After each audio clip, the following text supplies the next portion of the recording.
T'as un logiciel qui permet de fabriquer une pièce d'identité de quelqu'un en 2 secondes. Oui, exactement. Tout le monde Une a fausse. pensé, c'est une fausse. Tout le monde a pensé que c'était une intelligence artificielle. Ça avait fait énormément de bruit. Tout le monde a repartagé cette fake news.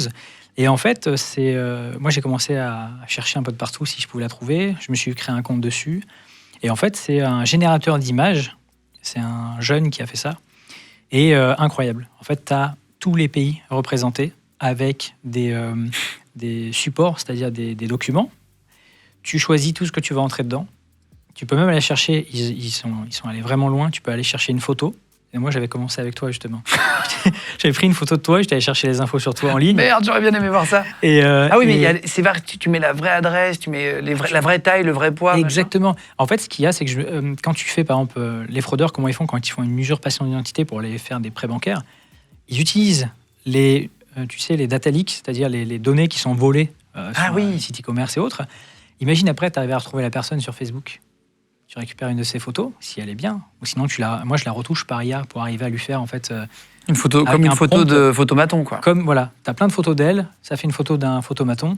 Je la mets dans le générateur, il me la découpe, il nettoie derrière, il n'y a plus rien. Et tu as une photo super nette de la personne. Tu as l'impression vraiment que tu as la pièce d'identité, mais ça va encore plus loin. C'est que tu peux choisir n'importe quel support derrière au lieu de l'avoir en scan. Tu peux avoir un support comme si elle était posée sur une table ou sur une moquette. Et ça rend encore plus réaliste la chose. Et ça coûte $15.